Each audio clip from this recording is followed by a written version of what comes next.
जय हिंद बच्चों, welcome to the new video in question answer session.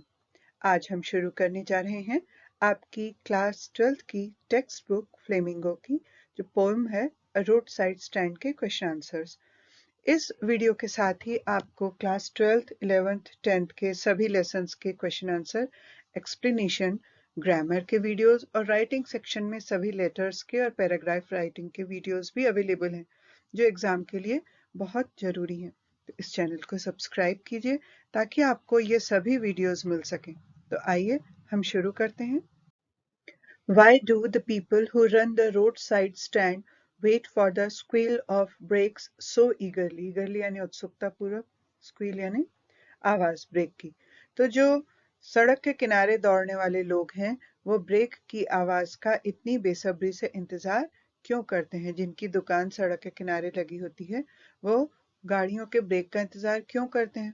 And the answer is the squealing of brakes means that a car has stopped at the roadside stand.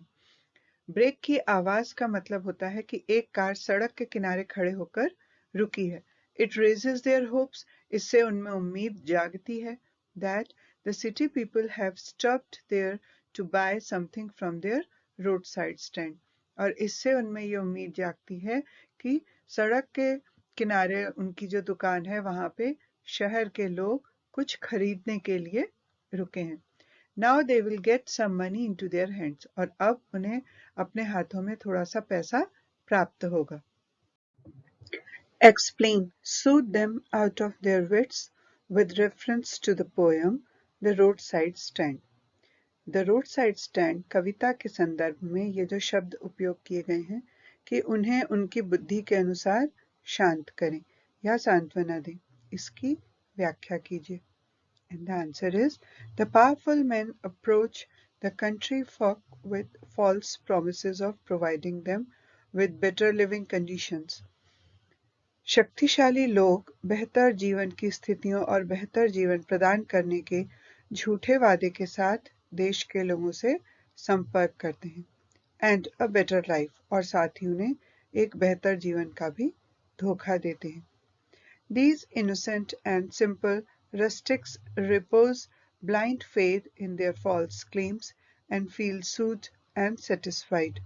और ये भोले भाले और सरल देहाती लोग अपने झूठे दावों पर अंधविश्वास कर लेते हैं। They fail to see through their crookedness and selfishness. वो उनकी कुटिलता और स्वार्थ को समझने में विफल रहते हैं। अगला प्रश्न है Why does Robert Frost sympathize with the rural poor? Robert Frost ग्रामीण गरीबों के प्रति सहानुभूति क्यों रखते हैं? And the answer is Robert Frost feels an unbearable agony या pain at the plight of the rural poor who are ignored and neglected by the rich politicians. Robert Frost को गांव के या ग्रामीण गरीबों की दुर्दशा पर असहनीय पीड़ा महसूस होती है जिनकी की अमीर नेताओं के द्वारा उपेक्षा की जाती है। The government and the party in power are indifferent to their welfare. सरकार और सत्ता में बैठी पार्टियां उनके कल्याण के प्रति उदासीन हैं, यानी उन्हें कोई फर्क नहीं पड़ता इनकी भलाई ना हो तो भी। They fool them by making false promises. वो उन्हें झूठे वादे करके मूर्ख बनाते हैं। And then fully exploit them to suit their own selfish interest. और उन्हें अपने स्वार्थ के लिए वो उनका शोषण भी करते हैं। इसीलिए रॉबर्ट फ्रॉस्ट को उनके प्रति सहानुभूति महसूस होती है। What was the plea of the folk who had put up the roadside stand? सड़क के किनारे ठेला लगाने वाले लोगों की क्या दलील या प्रार्थना थी? And the answer is the folk who had put up the roadside stand pleaded to the city dwellers to stop and buy their wares. सड़क के किनारे ठेला लगाने वाले लोगों ने शहरवासियों से आग्रह किया कि वे रुकें और उनका कुछ सामान खरीदें, so as to enable them to earn some extra money for a decent living, ताकि वे सभ्य जीवन जीने के लिए कुछ अतिरिक्त पैसा कमा सकें। They wanted that the rich people who passed from there in their cars should stop there and buy some goods from them. वे चाहते थे कि जो अमीर लोग अपनी कारों से वहां से गुजर रहे हैं वे वहीं पर रुकें और उनसे कुछ सामान खरीदें। The money that these folks would earn from the rich people would help them to lead a better life. ये लोग अमीर लोगों से जो पैसा कमाएंगे उससे उन्हें बेहतर जीवन जीने में मदद मिलेगी। What is the childish longing of the folk who had put up the roadside stand? Why is it in vain? सड़क के किनारे ठेला लगाने वाले लोगों की बचकानी लालसा क्या है और ये बेकार या व्यर्थ क्यों है? And the answer is the childish longing the poet refers to is the dreams and desires of the rural folk who have a childlike longing for a better life. कवि बचकानी लालसा का उल्लेख गांव के लोगों के सपनों और इच्छाओं से करता है जिसमें बेहतर जीवन जीने के लिए बच्चों जैसी लालसा होती है। That they hope to live with the help from the city dwellers और जो कि वे शहरवासियों की मदद से जीने की उम्मीद करते हैं। Their longing is in vain because the city folk are not willing to help them और उनकी ये लालसा व्यर्थ इसलिए है क्योंकि शहर के लोग उनकी मदद करने के लिए तैयार नहीं हैं। So their childish longings are not likely to be fulfilled और इसलिए उनकी जो बचकानी लालसा है या इच्छा है उसके पूरे होने की संभावना नहीं है। Why didn't the polished traffic stop at the roadside stand? सड़क के किनारे स्टैंड पर पॉलिश्ड ट्रैफिक क्यों नहीं रुकता? पॉलिश्ड ट्रैफिक यानी शहर के लोग क्यों नहीं रुकते?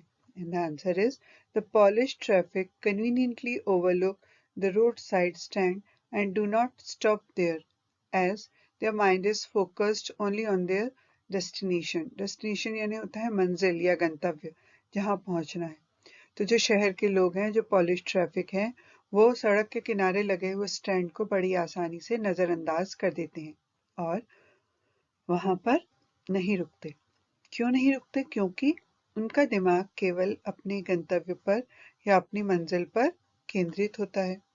Moreover, they were critical of the poor decor of the stand, its artless interior and paint.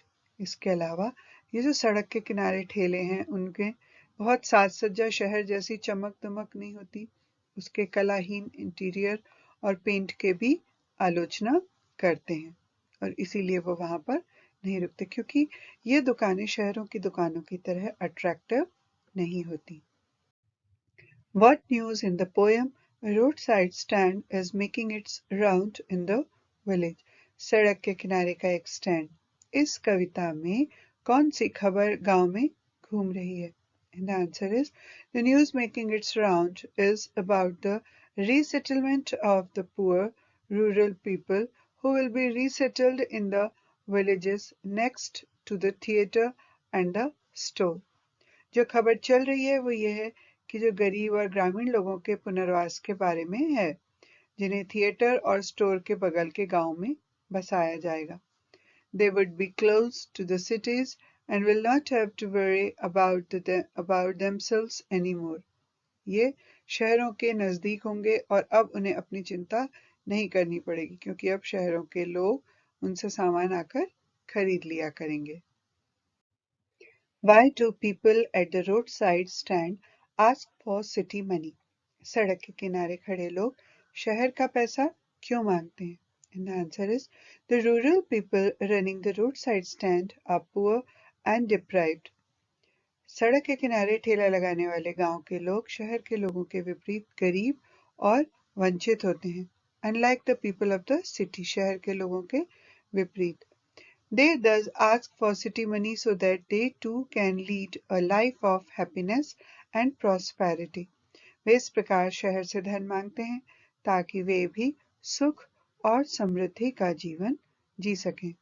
This much needed city money can give them the life that had been promised to them by the party in power. शहर का ये बेहद जरूरी पैसा उन्हें वो जीवन दे सकता है जिसका वादा सत्ता में बैठी पार्टी ने उनसे किया था, और वो भी झूठा वादा किया था। What does Frost himself feel about the roadside stand? Frost खुद सड़क के किनारे के स्टैंड के बारे में क्या महसूस करते हैं? And the answer is, the poet is distressed to see the interminable wait on the part of the shed owners for their prospective buyers. कवि अपने भावी खरीदारों के लिए शेड के मालिकों की अंतहीन प्रतीक्षा को देखकर दुखी हैं. He is agonized at the childish longing in vain of the people who have put up the roadside stand. सड़क के किनारे स्टैंड लगाने वाले लोगों की व्यर्थ की बचकानी लालसा से भी दुखी हैं. वो लालसा जो बच्चों जैसी छोटी सी लालसा है, लेकिन वो भी पूरी नहीं हो पाती. I hope this video would be useful for you. मुझे उम्मीद है कि ये वीडियो आपके लिए यूजफुल होगा, जो परीक्षा की तैयारी में आपकी मदद करेगा. यदि आपको ये उत्तर बड़े लग रहे हैं तो आप इनकी एक एक या दो दो लाइंस भी याद कर सकते हैं. ये वीडियो आपको कैसा लगा कमेंट सेक्शन में लिखकर बताइए. आगे आप किस टॉपिक पर वीडियो चाहते हैं ये भी लिखकर बताइए. जय हिंद.